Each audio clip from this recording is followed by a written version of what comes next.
Bismillahirrahmanirrahim. Assalamualaikum warahmatullahi wabarakatuh. Baiklah, perkenalkan, nama saya Malik. Saya mahasiswa Universitas Tanjung Pura Pontianak, Prodi Ekonomi dan Islam angkatan tahun 2019. Baiklah, pada kesempatan kali ini saya akan sedikit berbagi tentang sejarah pemikiran ekonomi Islam yang terdiri pada masa Rasulullah SAW dan 4 Khulafa Rasyidin tentunya, yaitu yang pertama Abu Bakar Siddiq, yang kedua ada Umar bin Khattab, yang ketiga ada Utsman bin Affan, dan yang keempat ada Ali bin Abi Thalib. Dan ada dua pemikir lainnya, yaitu Abu Yusuf sama Abu Ubaid. Yang pertama, kita masuk pada pembahasan sistem ekonomi pada masa Rasulullah SAW. Kehidupan Rasulullah SAW dan masyarakat Muslim pada waktu itu menjadi suri tauladan paling baik implementasi Islam, termasuk dalam bidang ekonomi. Pada periode Mekah, mereka masih belum bisa mengembangkan perekonomian mereka. Sebab pada masa itu Rasulullah SAW dan kaum muslimin lainnya harus berusaha mempertahankan dirinya daripada intimidasi orang-orang Quraisy. Nah, barulah pada masa Madinah, Rasulullah memimpin sendiri dan membangun masyarakat Madinah sehingga menjadi masyarakat sejahtera dan beradab. Meskipun perekonomian pada masa beliau masih relatif sederhana, akan tetapi beliau telah mengajarkan dan menunjukkan prinsip-prinsip yang mendasar bagi pengelolaan ekonomi. Secara umum, tugas kekhalifahan manusia adalah tugas untuk mewujudkan kemakmuran dan kesejahteraan dalam hidup dan kehidupan. Islam mempunyai pandangan yang jelas mengenai harta dan kegiatan ekonominya, sebagaimana telah dicontohkan dengan baik dan benar oleh Rasulullah Shallallahu Alaihi Wasallam. Rasulullah Shallallahu Alaihi Wasallam membuang sebagian besar ajaran-ajaran yang bertentangan dengan nilai-nilai agama dan ajaran di agama Islam dari seluruh aspek kehidupan masyarakat Muslim. Kondisi negara baru yang dibentuk ini tidak diwarisi sumber keuangan sedikit pun, sehingga sulit dimobilisasi dalam waktu dekat. Karenanya Rasulullah SAW meletakkan dasar-dasar kehidupan bermasyarakat, yaitu diantaranya yang pertama membangun masjid sebagai Islamic Center, yang kedua menjalin ukhuwah Islamiyah antara kaum muhajirin dan kaum Ansor, yang ketiga menjalin kedamaian negara, yang keempat mengeluarkan hak dan kewajiban bagi warga negaranya, yang selanjutnya membuat konstitusi negara, dan yang terakhir yaitu melakukan dasar-dasar keuangan negara. Oke, selanjutnya kita masuk pada masa Abu Bakar As-Siddiq, di mana pada masa beliau menghadapi sebuah masa yang sangat sulit ketika beliau harus menghadapi atau memerangi kaum-kaum murtad. Namun berhasilnya Abu Bakar memenangkan peperangan kepada kaum murtad tersebut, sehingga Abu Bakar mampu menerapkan prinsip-prinsip keagamaan yang benar di dalam setelah memenangkan peperangan tersebut. Prinsip tersebut yaitu dalam perpajakan Islam, yakni menegakkan zakat sebagai sumber pendapatan negara.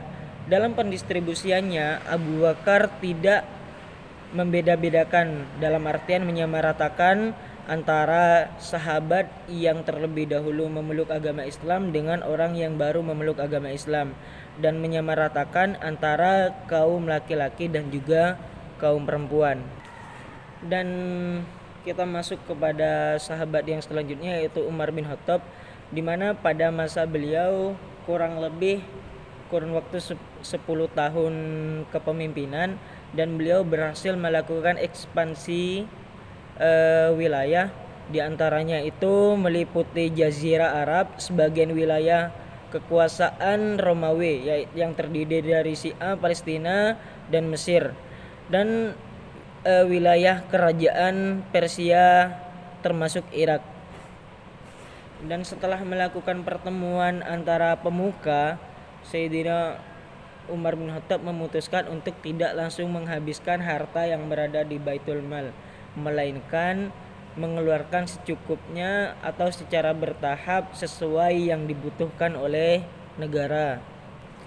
Dan prinsip paling mendasar daripada Sayyidina Umar bin Khattab adalah memanfaatkan harta Baitul Mal dengan sebaik-baiknya, dan tidak membatasi siapapun yang membutuhkan harta tersebut, dan harus membalas perbuatan itu dengan sebaik-baiknya agar tidak mengurangi atau tidak memberikan dampak negatif terhadap perekonomian negara. Dan yang selanjutnya kita masuk pada masa Khalifah Utsman bin Affan, di mana beliau adalah sahabat ketiga yang memimpin setelah Abu Bakar Siddiq dan Sayyidina Umar. Nah, di mana Utsman bin Affan tidak sedikit pun merubah inovasi dari Abu Bakar dan Sayyidina Umar, melainkan beliau melanjutkan sistem pemerintahan daripada Abu Bakar dan Sayyidina Umar. Namun alhamdulillah, berkat melanjutkan perjuangan Sayyidina Abu Bakar dengan Umar, sistem pemerintahannya yang sama, sehingga Sayyidina Utsman mampu mendapatkan pendapatan 50 juta dirham untuk menambah perolehan pendapatan sebesar 50 dirham atau naik 41 juta dirham jika dibandingkan pada masa Sayyidina Umar bin Khattab. Dan kita masuk pada masa pemerintahan Ali bin Abi Thalib. Beliau adalah sahabat keempat setelah Abu Bakar, Umar, dan Utsman. Nah, beliau dalam sistem kepemimpinannya yaitu memberhentikan orang-orang atau pejabat-pejabat yang korupsi dan memberikan atau membuka lahan perkebunan yang sebelumnya diberikan kepada orang-orang kesayangan Sayyidina Utsman bin Affan. Pada masa Ali tersebut ataupun pada masa Ali sendiri, beliau harus menghadapi orang-orang kaum Khawarij yang keluar dari golongannya dan harus bercekcok dengan Muawiyah yang memproklamirkan dirinya sebagai penguasa. Selanjutnya kita masuk kepada pemikiran Abu Yusuf, yang merupakan seorang tokoh yang lahir pada masa Bani Umayyah dan mulai berkarya pada masa Bani Abbasiyah. Dan Abu Yusuf membina ilmu kepada para ulama-ulamanya seperti Syekh Abu Muhammad Atha bin Asaib Al-Khulfi dan Abu Hanifah. Berikut buku-buku yang dibuat oleh Abu Yusuf. Di antaranya adalah Kitab Al-Azhar, yang kedua Kitab Ar-Rad ala Asy'ar Auza'i, yang ketiga Kitab Al-Kharaj, dan yang keempat Kitab Ikhtilaf Ibni Abi Hanifah wa Laila.